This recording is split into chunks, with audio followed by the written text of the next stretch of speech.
چلیں جی welcome to back. بسم اللہ الرحمن الرحیم. یہ آج میں نے نوٹس آپ کے لیے تیار کیے ہیں. اس میں اصول حدیث پہ بحث کی گئی ہے. اصول حدیث پر سب سے پہلے ہم وہ چیزیں لکھیں گے کہ اصول حدیث پہ جو بکس ہیں، کتابیں ہیں، وہ کون کون سی ہیں. یہ ہم نے یہاں پہ لکھی ہوئی ہیں. ایک ہے شرح نخبۃ الفکر.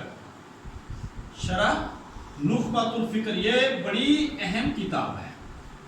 اس کا آپ نے کرنا کیا ہے، یاد کیا کرنا ہے؟ اس کا آپ نے یاد کرنا ہے مصنفین. بس اس میں مصنفین یاد کرنے ہیں اور باقی اس میں کوئی زیادہ چیزیں یاد کرنے والے نہیں ہے. حدیث پہ، اصول حدیث پہ شرح نخبۃ الفکر. اس کے لکھنے والے ہیں حافظ ابن حجر. حافظ ابن حجر عسقلانی. ابن حجر عسقلانی. یہ میں نے کل بھی بات ان کے بارے میں بتائی آپ کو، اور تعارف حافظ ابن حجر رحمۃ اللہ علیہ کے بارے میں آپ کو پتا ہونا چاہیے. نیکسٹ کتاب ہے معرفت علوم الحدیث. یہ صرف کتابوں کے نام ہے. میں آپ کو آئیڈیا دے رہا ہوں کہ ہم نے یاد کیا کرنا. لوگ بیچارے پڑھتے رہتے یہ پڑھ لو وہ پڑھ لو. اب آیتوں کی گنتی میں لگے ہوئے ہیں، حدیثوں کی گنتی میں لگے ہوئے ہیں. تو ایسے جو ہے نا جنرل کتاب چیزیں جو کہ وہ پڑھنے والی ہوتی ہیں. اب معرفت علوم الحدیث کس کی ہے؟ ابو عبداللہ میں اس کو مختصر کر کے لکھ دیتا ہوں. ابو عبداللہ محمد بن عبداللہ. یہ ساتھ سنتے جائیں گے تو یاد ہو جائے گا. الحاکم نیشاپوری. یہ نیشاپوری کے نام سے یاد آپ کو رہ جائے گا. یہ ان کی معرفت علوم الحدیث. یہ دونوں بڑی امپورٹنٹ کتابیں ہیں، یہ آپ کو یاد رہنے چاہیے. تیسری کتاب ہے الکفایہ. الکفایہ کتاب فی علم روایہ. یہ کتاب ہے. یہ مصنف ہے جی ابو بکر احمد بن علی. ابو بکر احمد بن علی.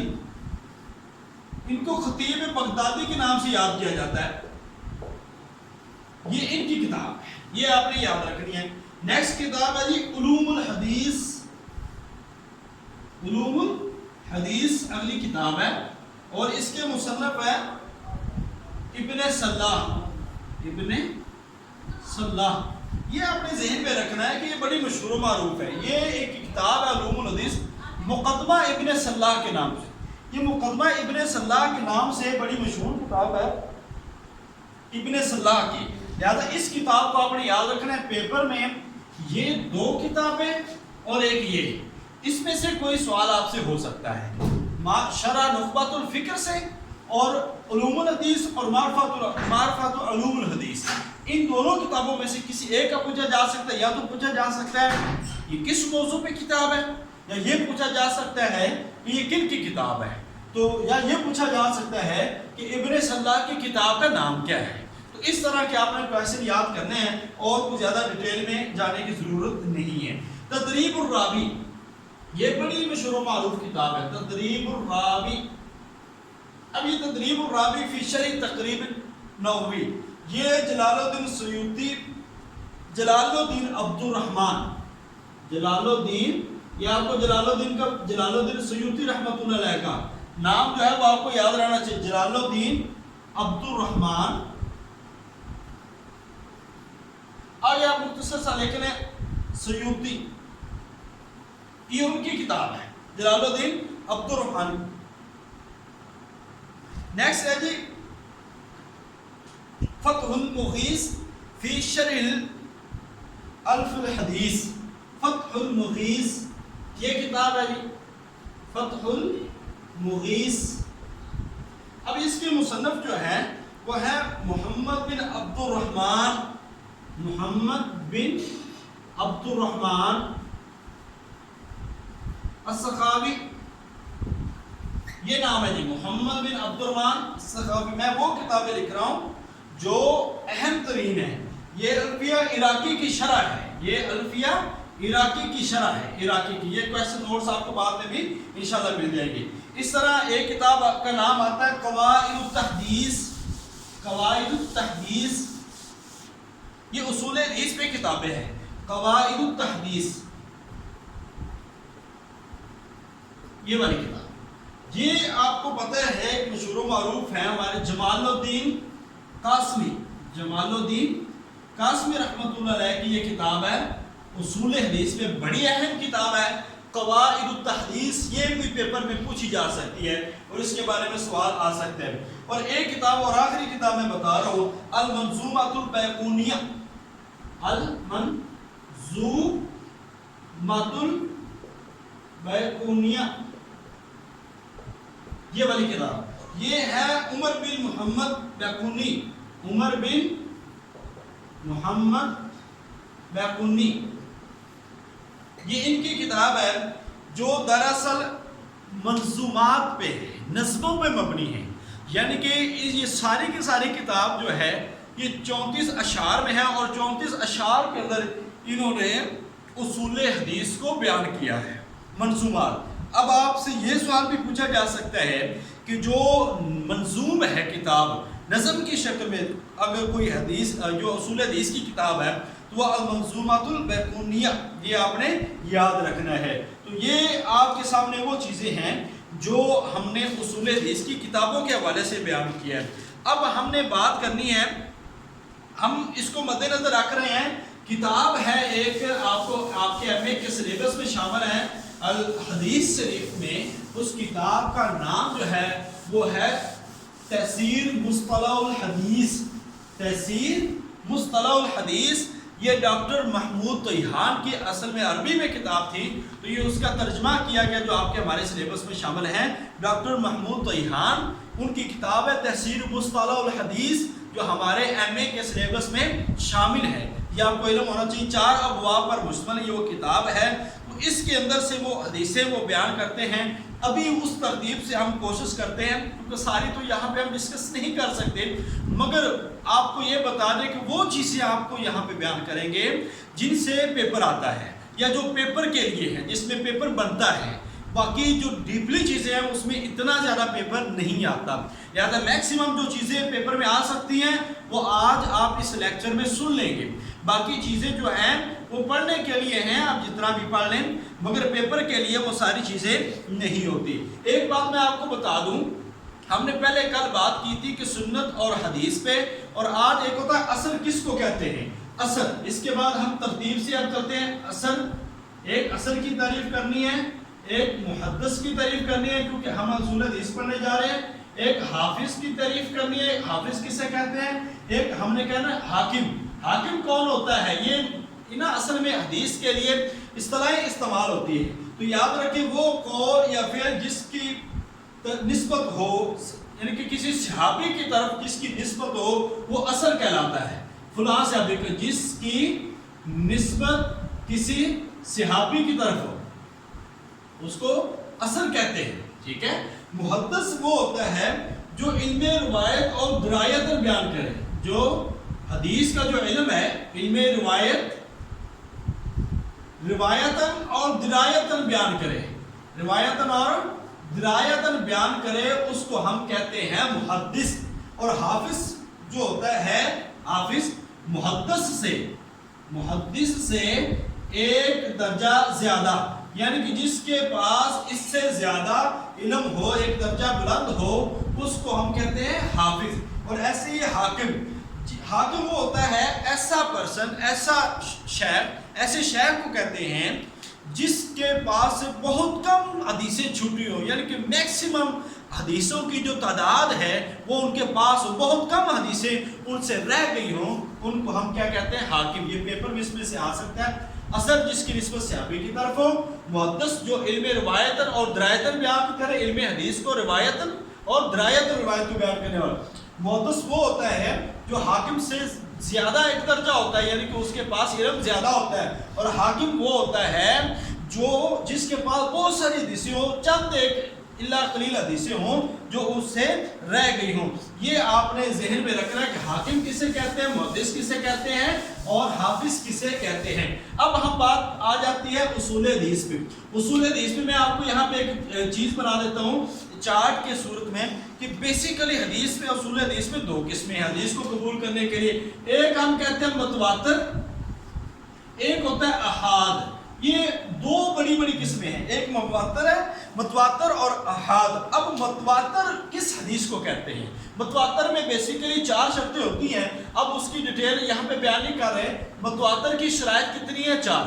یعنی کہ متواتر اس حدیث کو کہتے ہیں کہ جس کے راویوں کی تعداد اتنی زیادہ ہو کہ ان کا جھوٹ پر اکٹھے ہونا یہ محال ہو، بڑا مشکل ہو، یعنی کہ وہ اتنی تعداد اس کو روایت کرے جن کا جھوٹ پہ محال آنا مشکل ہو۔ اور یہ کچھ روایتیں ایسی ملتی جو 33 تک ملتی ہیں، یعنی کہ 33 لوگ ایک ہی روایت کو بیان کرنے والے ہیں، لہٰذا ایسی جو روایت ہوتی ہے وہ متواتر ہوتی ہے، ایسی روایت متواتر۔ اور متواتر کی 2 اقسام، شرائط 4 ہے، متواتر کی 4، یہ پوچھا جا سکتا ہے اپنے پیپر سے۔ اور متواتر کی جو اقسام ہیں، اقسام 2 ہیں، ایک ہوتا ہے متواتر لفظی اور ایک ہوتا ہے متواتر معنوی، ایک لفظی اور ایک معنوی۔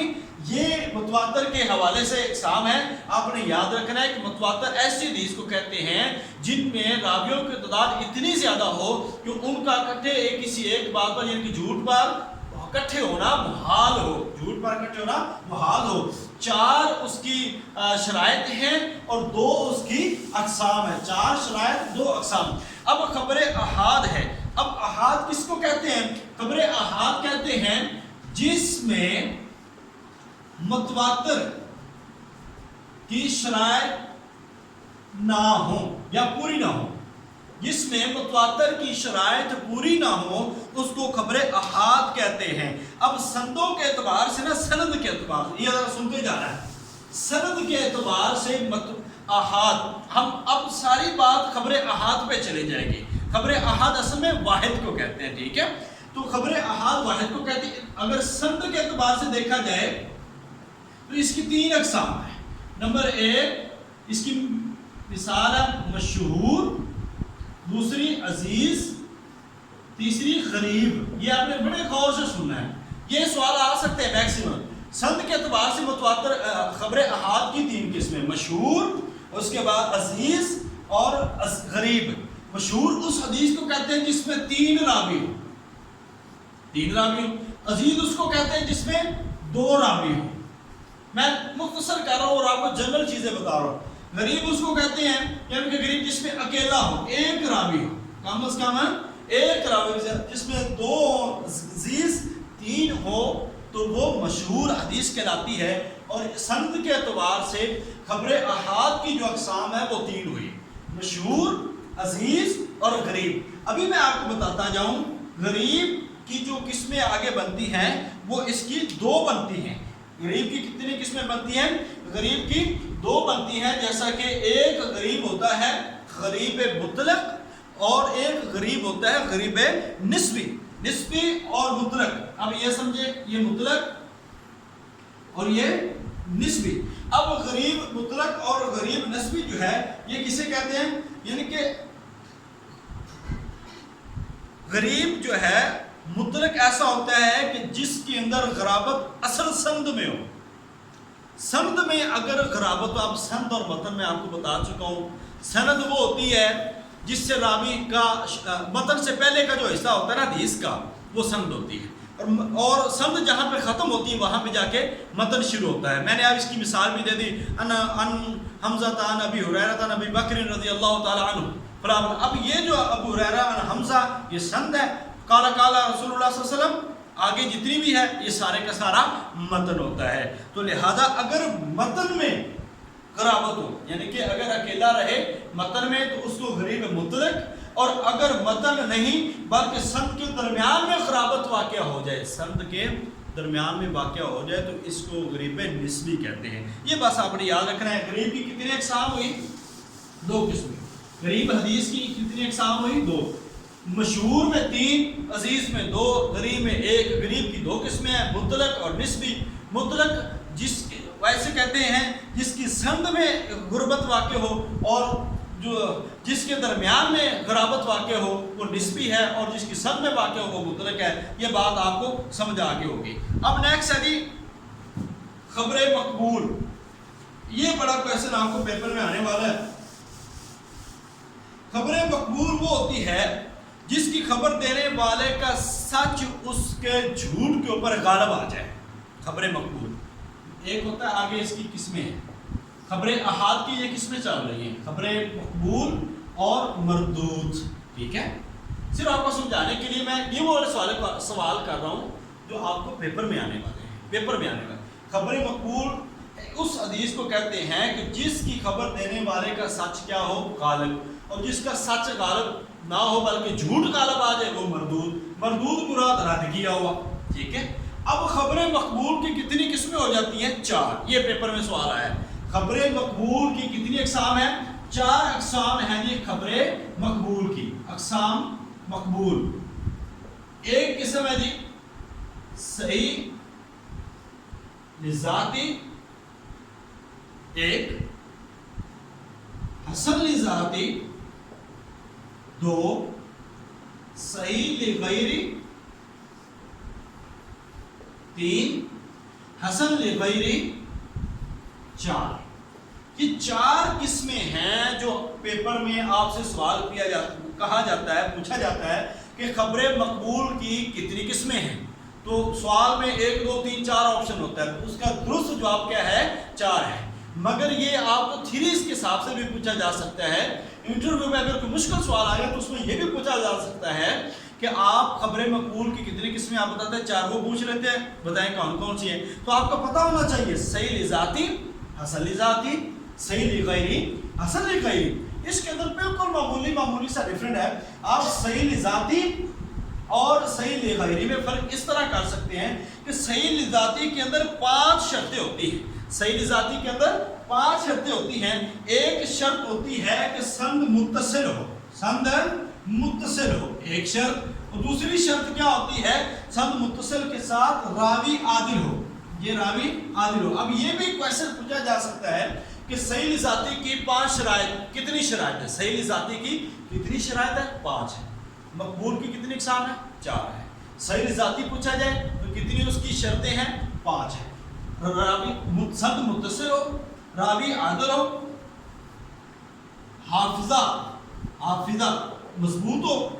ٹھیک ہے. چوتھے نمبر پر ہے علل نہ ہو. ٹھیک ہے, پہلے تو ہے شاذ نہ ہو, شاذ بھی میں آپ کو بتاتا ہوں, شاذ نہ ہو. 5ویں نمبر پر ہے علل نہ ہو, علل کوئی علت نہ ہو, کوئی علت نہ ہو. یہ 5 شرطیں ہیں جو کس کے اندر پائی جاتی ہیں؟ یہ صحیح لذاتی کے اندر ہے. اس کی 5 شرطیں ہیں. اور اگر حافظہ کا جو کمزور ہو تو یہ کیا بن جائے گی؟ صحیح لغیری. صحیح لغیری. اگر حافظہ تھوڑا سا کمزور ہو یہ صحیح لغیری بن جائے گی اور حسن لذاتی بن جائے گی, یعنی کہ اس سے درجہ کم ہے. پھر اس کو مضبوط کرنے کے لیے کوئی دوسری روایتیں لیتے ہیں جس کے ذریعے سے اس کو مضبوطی ملتی ہے اور اس کو تلقی القبول حاصل ہوتا ہے. یہ بات آپ کو سمجھ آ گئی ہوگی کہ راوی کا جو ضبط ہے اگر خفیف ہو تو وہ حسن لذاتی بن جائے گی. باقی 4 شرطیں ہیں. یہ جو راوی کا جو ضبط ہے نا اگر خفیف ہو یعنی کم ہو جائے تو پھر یہ حسن لذاتی بن جائے گی. مشکل نہیں ہے, میں پھر آپ کو ریوائز کروا دیتا ہوں. متواتر ہم نے بات کی, متواتر کی 4 شرطیں تھیں. متواتر اتنی تعداد ہو کہ اس میں جھوٹ پہ اکٹھا ہونا کسی کا محال نہ ہو. 4 شرطیں متواتر کی 2 قسمیں. آگے ہے احاد. خبر احاد جو ہے وہ کہتے ہیں کہ جس کے اندر متواتر کی شرطیں جمع نہ ہو. اب سندوں کے اعتبار سے اس کی 3 قسمیں, مشہور ہے, عزیز ہے, غریب ہے. اب اس کے بعد خبر احاد کی قوت و ضعف کے اعتبار سے جو اقسام آتی ہیں ہم ان کی بات کرتے ہیں. قوت اور ضعف یعنی کہ یا تو اس کو قبول کیا جائے گا, اس کو قوت ملتی ہے, یا اس کو کمزور کیا جائے گا. اس کے حساب سے 2 ہے. خبر جی میٹنگ اینڈ